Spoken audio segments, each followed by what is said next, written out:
பார்த்ததுண்டா இந்த நாடு பார்த்ததுண்டா, நாடு பார்த்ததுண்டா இந்த நாடு பார்த்ததுண்டா. வணக்கம் பச்சை தமிழ நேயர்களே. வருகிற 2026 சட்டமன்ற தேர்தல், அதனை முன்னிட்டு இன்று தமிழகத்தில் இருக்கக்கூடிய அனைத்து கட்சிகளும் பரபரப்பாக இயங்கிக் கொண்டிருக்கிறது. தேர்தல் கூட்டணி வைப்பதற்காக அதிமுக கூட்டணியுடனும் திமுக கூட்டணியுடன் பல கட்சிகள் பேச்சுவார்த்தை நடத்தி கொண்டிருக்கின்றன. குறிப்பாக 2026 சட்டமன்ற தேர்தலில் நால்முனை போட்டி நிலவுவது போல தெரிகிறது. அதிமுக, பாரதிய ஜனதா, பாட்டாளி மக்கள் கட்சி, இது ஒரு கூட்டணியும், இந்த கூட்டணியில் இன்னும் பல கட்சிகள் இணைய இருப்பதாக தகவல்கள் வந்து கொண்டிருக்கின்றன.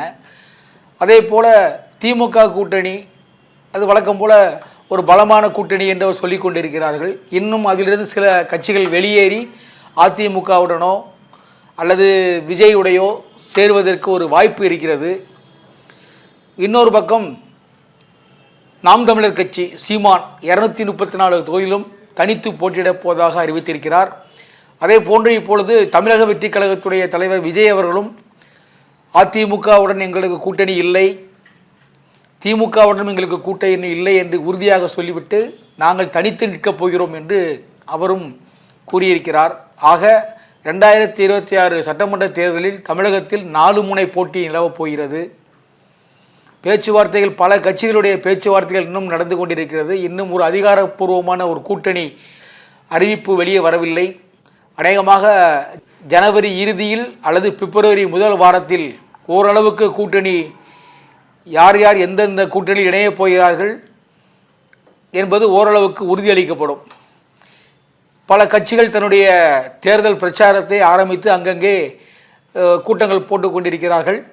தேசிய ஜனநாயக கூட்டணியின் சார்பாக 23ஆம் தேதி மதுராந்தகத்தில் பிரதமர் மோடி கலந்து கொண்ட ஒரு தேர்தல் பிரச்சார கூட்டம் நடந்தது.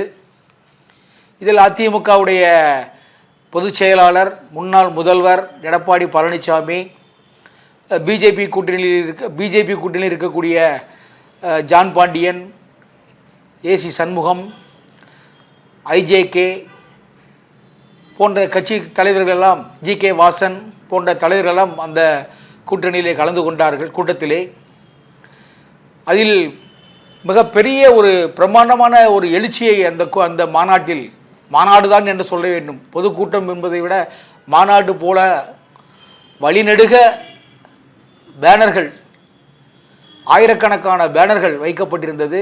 அதிலே குறிப்பாக சொல்ல வேண்டும் என்றால் பாரதிய ஜனதா கட்சியுடைய பொதுக்கூட்டம்தான்.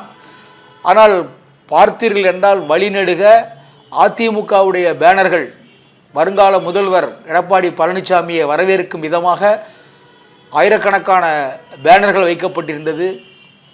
அனைத்திந்திய அண்ணா திராவிட முன்னேற்ற கொடிகள் சென்னையிலிருந்து மதுராந்தகம் வரைக்கும் வழிநெடுக பட்டொலி வீசி பறந்து கொண்டிருந்தது. இடையிடையே கூட்டணி கட்சிகளுடைய கொடியும் பாரதிய ஜனதா கட்சியுடைய கொடியும் பார்க்க முடிந்தது.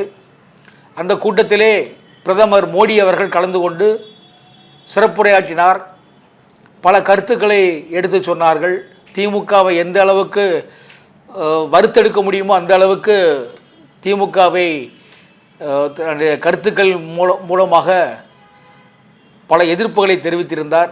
அப்படி பேசும்பொழுது பிரதமர் மோடி என்ன சொன்னார் என்றால், வருகிற 2026 சட்டமன்ற தேர்தலிலே தமிழகத்திலே இரட்டை இன்ஜின் கொண்ட ஆட்சிதான் அமையும் என்று உறுதியாக ஆணித்தரமாக சொன்னார். இரட்டை இன்ஜின் என்றால் அதிமுகவும் பாரதிய ஜனதா கட்சியும் ஆட்சி அமைக்கப் போவது உறுதி என்கிற தொனியிலே அவர் தன்னுடைய கருத்துக்களை ஆழமாக அழுத்தமாக பதிவிட்டிருந்தார்.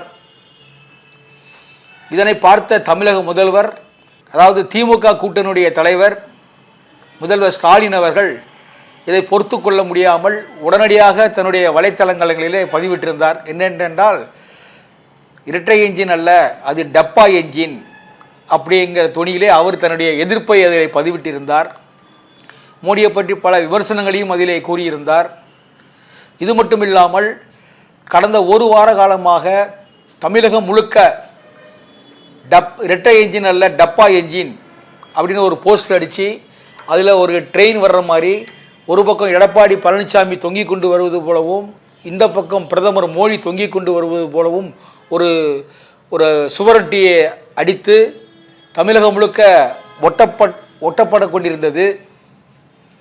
இதை கவனித்த பாரதிய ஜனதா கட்சியினர் பிரதமர் மோடியை அசிங்கப்படுத்தும் விதமாகவும் அவமானப்படுத்தும் விதமாகவும் இப்படி ஒரு சுவரொட்டியை அடித்ததை கேள்விப்பட்டு ஆங்காங்கே இருக்கக்கூடிய பாரதிய ஜனதா கட்சியுடைய தொண்டர்கள், மாவட்ட செயலாளர்கள் அந்தந்த போஸ்டர்கள் எங்கெல்லாம் ஒட்டப்பட்டிருக்கிறதோ எங்கெல்லாம் ஒட்டப்படுகிறதோ அங்கே நேரடியாக சென்று அந்த போஸ்டர்களை பூரா கிழித்து எறிந்தார்கள்.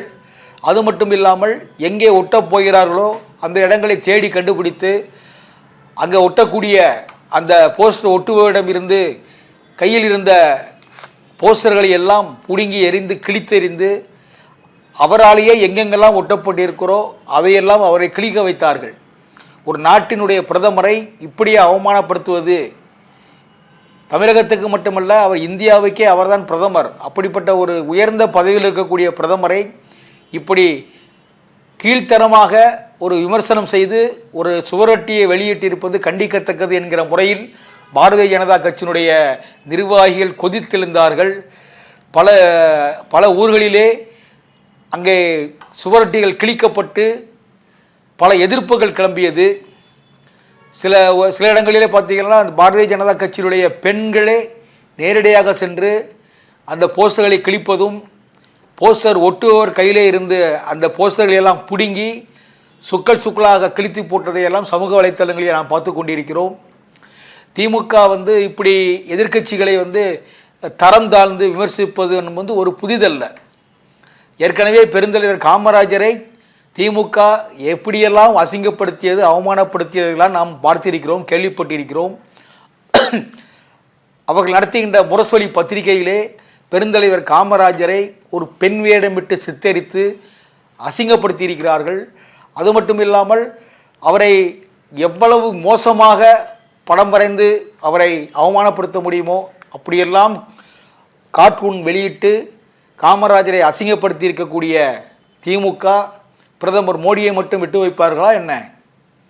அவரையும் இன்று டப்பா என்ஜின் அப்படி சொல்லி அவரை மிகவும் கேவலமாக கீழ்த்தரமாக எவ்வளவு இறங்கி போக விமர்சனம் பண்ண முடியுமோ அந்த விமர்சனங்களை திமுக மட்டும்தான் பண்ண முடியும். வேறு எந்த கட்சியும் அப்படி பண்ண முடியாது. வேறு யாரும் திறந்தாழ்ந்து அப்படி விமர்சனம் பண்ண மாட்டாங்க. அது திமுகவுடைய கைவந்த கலை. அது அவர்களோடு உடன் பிறந்தது. தலைவர்கள் என்று பாராமல், பிரதமர் என்று பாராமல் தரம் கெட்டு தரம் தாழ்ந்த விமர்சனங்களை அடுக்கிக் கொண்டே போவது திமுகவுடைய மாடல். அதுதான் திராவிட மாடல் ஆட்சியில் அதுதான் இப்போ நடந்து கொண்டிருக்கிறது. அது மட்டும் இல்லாமல் என்டிஏ கூட்டணியை மிகவும் கீழ்த்தரமாக விமர்சனம் செய்து கொண்டிருக்கிறார்கள். வலுவில்லாத கூட்டணி என்று என்டிஏ கூட்டணியை சொல்லிக் கொண்டிருந்தார்கள். இப்பொழுது அன்புமணி ராமதாஸ் அவர்கள் அங்கே இணைந்தவுடன் திமுக அந்த பேச்சை கொஞ்சம் குறைத்து கொண்டிருக்கிறது. இப்பொழுது அடுத்ததாக தேமுதிக அவர்களிடமும் பேச்சுவார்த்தை நடந்து கொண்டிருக்கிறது. அவர்களும் அனைத்திந்திய அண்ணா திராவிட முன்னேற்ற கழகம் பிஜேபி கூட்டணியிலே வருவதற்கு ஒரு வாய்ப்பு இருக்கிறது. அதே போன்று திமுக கூட்டணியில் இருக்கக்கூடிய பல கட்சிகளிடம் என்டிஏ கூட்டணியில் இருந்து சிலர் பேசிக்கொண்டிருக்கிறார்கள். மறைமுகமாக சில பேச்சு நடந்து கொண்டிருக்கிறது.